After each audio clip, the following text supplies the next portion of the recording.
Okay, so we're doing geography and we're going to be doing maps. Maps are obviously something we use all the time to work out how to get from where we are to where we need to be. But there are lots of different types of maps, and this is a quick video on different types of maps, including those that don't necessarily help us get around but do actually give us different types of information. And then I'm going to show you a website that I think is kind of cool. Alright, this is a Google map. You guys are probably pretty familiar with these. They give you a legend and tell you where things are by showing you little pictures. We do this on maps because it's too hard to put a lot of detail in, but we know that, looking at a petrol station, we know that that's a petrol. So we can work that out by using symbols on our maps. So symbols are a really useful thing to have on a map, but that means you've got to have a legend to tell people what they actually mean. Alright, Google Maps, very easy to work out how to get from A to B. It shows you a little blue line and you follow it and it gives you the instructions. Okay, so this is a different type of map. This is a topographic map. So these are used, again, it's going to have a heading and it's got a legend. It's got a scale in here. We use these when we're walking or hiking through bushland, or when you're fighting a bushfire, or when you need to know the lie of the land. So literally, does the land go up and down, and how does it actually work? So what I'm going to do is zoom in on this now. So this is this Cotter area here. I'll be zooming that in. Okay, you can see the little lines here. They actually tell you how steep the land is. So if I was going to climb up this hill, I'd want to climb up this side because the lines are further apart, and so it makes it easier to climb up. So really important detail to tell people exactly what's going on with the land when you're looking at it. Okay, you can see here things like gravel pit, that it's abandoned, but then people know that it's there. All right. This is probably the type of map that you're used to seeing in atlases and things. So again, it's got a legend. So it tells us the little dots. They tell us how many people are in that city. The different colours tells us how high or low the land is. Not topographic because it doesn't have the lines on it, but it does tell us that information. So when maps were originally drawn, people would literally sail around the coastline and draw the map that they saw, or draw the land that they saw. So if they saw a little inlet, they'd draw the little inlet. So that's how maps were originally done. Maps today are actually still written by hand, some of them, and some of them are actually done by satellite imagery and things like that. And obviously Google Maps are done with a car driving around with appropriate equipment on it, with the satellites and all that sort of thing, which we talk about in a different video. So, so in the old days, it was actually quite hard to draw a map. These days, it's a little bit easier because we have cool satellites and things like that. Okay, this is a map of the ACT. The important bit here is this stuff here, the latitude and longitude. I do that on a different video in a couple of lessons' time. I think it might be next lesson. But it's just kind of important to show you that that's the latitude and longitude is marked on this map, as is the scale. And you can see here, these are all the suburb outlines. So this is the ACT, and you can see we actually live in a very small part of the ACT, and the rest of it is kind of natural forests and obviously the rivers. Okay, zooming in, Belconnen. Okay, so this is a map of Belconnen. It's big picture, so if I know that if I'm in Macquarie and I want to get to Dunlop, which is on the very edge of the ACT border, you can see that there. I can see, well, I've got to cross a fair few suburbs, so that's probably a fair way to go.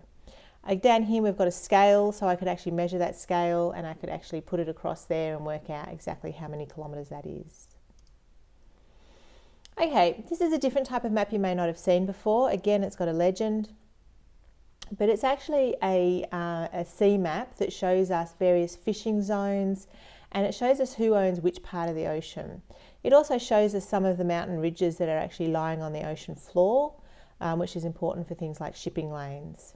And you can see actually where the edge of Australia is in the ocean.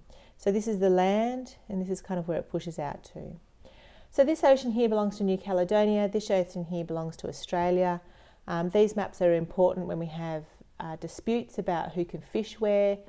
For example, a lot of our naval officers work up in the north off the coast of Queensland to detect people who are illegally fishing in our fishing areas. It's also for working out who can mine for oil or who can mine for natural gas and things like that.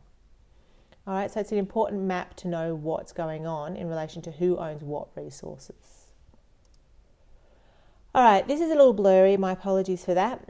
But if you're a ship, this is actually the type of map you use. I've actually seen a ship being driven, and it is so complicated I can't describe.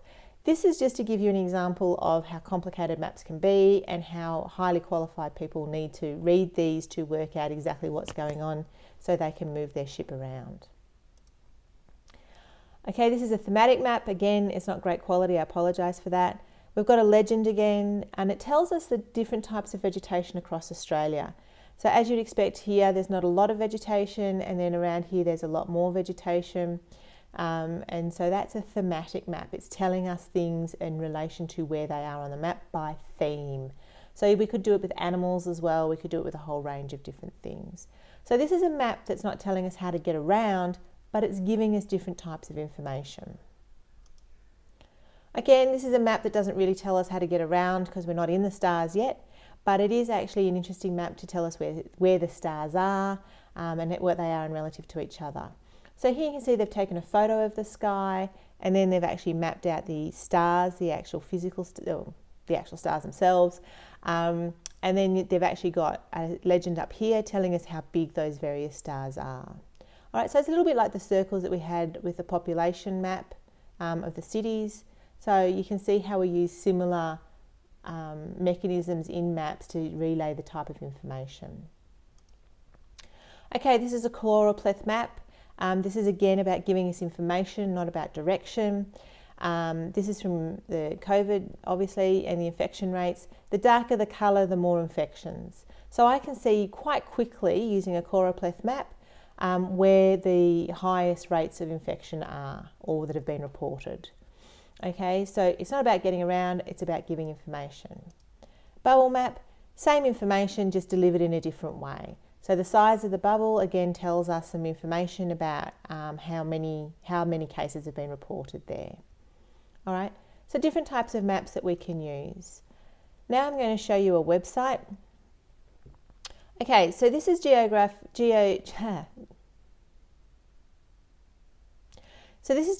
Australia. So it's ga.gov.au. There's a range of cool things on Geoscience Australia, particularly under the education tab. If you want to go in there and have a look at a lot of their resources, highly recommend them. They're pretty awesome. But what I did is I just typed in topographic maps and it got me here, or you can follow the breadcrumbs across the top. So I'm going to click on the Australian Capital Territory here. And you can see here there's a range of different maps that they've done for the Australian Capital Territory that tell you different bits and pieces. It's worthwhile having a play. I'm just going to go into the basic map. Okay, that should look familiar. It's what I pinched for my slides. I'm going to zoom in. All right, so you can see here, it's got these borders telling us that that's the Cotter River area, that's Tennant, that's Paddy's River, Woden Valley, all that sort of stuff. I'm going to turn that off because hopefully it'll speed up the resolution. And you'll see here that the scale is 1 to 250,000. If I zoom in, the scale is 1 to 100,000. Again, there's that latitude and longitude. All right, I'm going to do a pan so I can move it around. And then I'll zoom in again.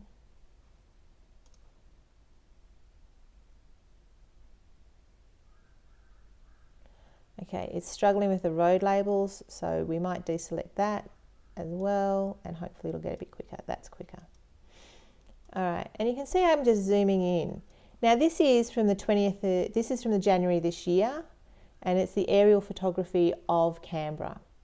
Doesn't help us for getting around, but it is kind of interesting.